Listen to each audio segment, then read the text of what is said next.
اگر کسی کو بھوک نہیں لگ رہی تو یہ بیمار ہے. یہ جو جذبات ہیں ان کی تسکین ضروری ہے. اب بحث یہ ہے اس وقت کی مختصر سی اپنی گفتگو کے اختتام پر بحث یہ ہے کہ وہ تسکین سچی ہونی چاہیے. بس جب تسکین جھوٹی ہو جائے تو انسان سمجھ رہا ہوتا ہے کہ اسے غذا مل رہی ہے، اسے غذا نہیں مل رہی ہوتی. بھوک طلب ہے، ایک جذبہ ہے، یہ چسنی سے بھی دور ہو جاتی ہے اور فیڈر سے بھی دور ہو جاتی ہے.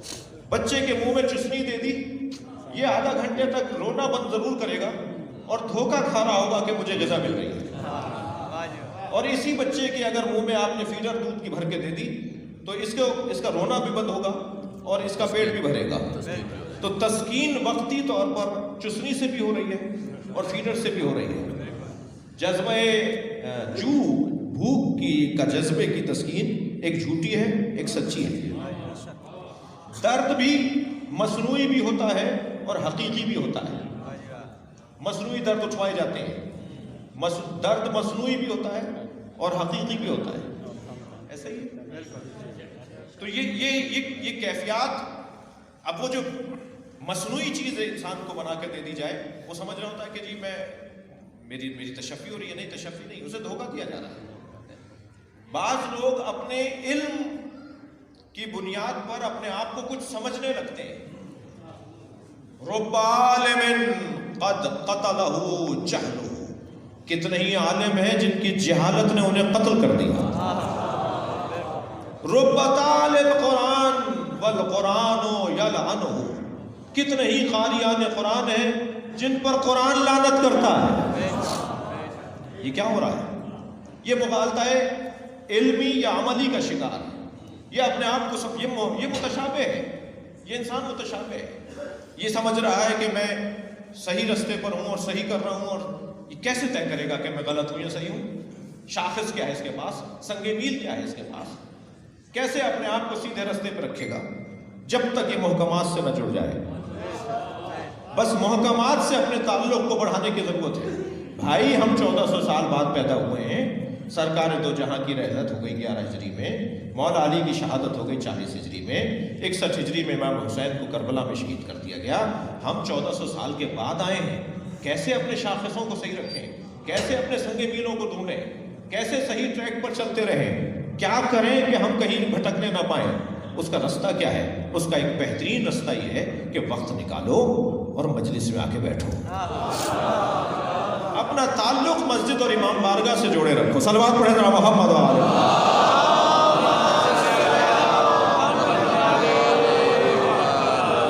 کبھی کبھی اور سال بھر کی مجلسوں کی اور سال بھر کی نمازوں کی کو اپنا تسکین کا ذریعہ نہ بنایا جائے. بعض لوگ سال بھر میں ایک نماز پڑھتے ہیں، وہ بھی مستحب نماز ہے جیسے عید کی نماز کہتے ہیں، اور وہ بھی تیار ہونے میں دیر ہو جاتی ہے اور مولانا کا خطبہ ختم ہو جاتا ہے تو مسجد کا دروازہ چوم کے چلے جاتے ہیں تاکہ بیگم صاحبہ کو بتا دیا جائے کہ نہیں مسجد کا دروازہ دیکھ کر آیا ہوں. یہ انسان اپنے آپ کو دھوکہ دے رہا ہے.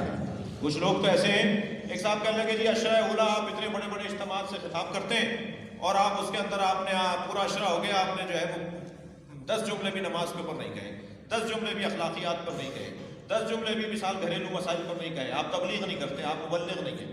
میں نے کہا بھائی میں عشرہ اولا کی جو مجالس ہوتی ہیں ان میں 70% تو وہ ہوتے ہیں جو سال بھر میں 10 دن مجلس میں آتے ہیں، اور کچھ وہ ہوتے ہیں جو صرف 2 دن مجلس میں آتے ہیں. اور اگر 9 اور 10 محرم کو میں کچھ لے کر بیٹھ گیا تو مجھے تو اتار دیا جائے گا، اور ویسے بھی مجھے صحیح نہیں ہے یہ کام کہ 9 اور 10 محرم کی مجلس کے اندر مجھے مصائب پڑھنے تھے، اور یہ ہے ہی 9 اور 10 محرم کا شیعہ. یہ سال بھر میں آیا ہی 2 دن کے لیے، تو اور یہ سال بھر میں آیا ہی 10 دن کے لیے. تو خدا کے واسطے میں گزارش کروں گا، اور جن کی طبیعت پہ خدا نخواستہ اگر گراں گزرے اس مجلس کے علاوہ جہاں بھی آواز جاری ہے تو وہ کچھ دیر کے لیے مجھے فضول آدمی سمجھ لیں. مجھے وہ سنی بڑا پیارا لگتا ہے جو لاکھوں شیعوں میں ہاتھ باندھ کے نماز پڑھتا ہے، مگر وہ شیعہ اچھا نہیں لگتا جو چند سنیوں میں ہاتھ باندھ لیتا ہے. میں شرمندگی ہے علی کے ماننے پر، تم پشیمان ہو جعفری ہو، سینہ ٹھوک کے کہو کہ علی والے ہو.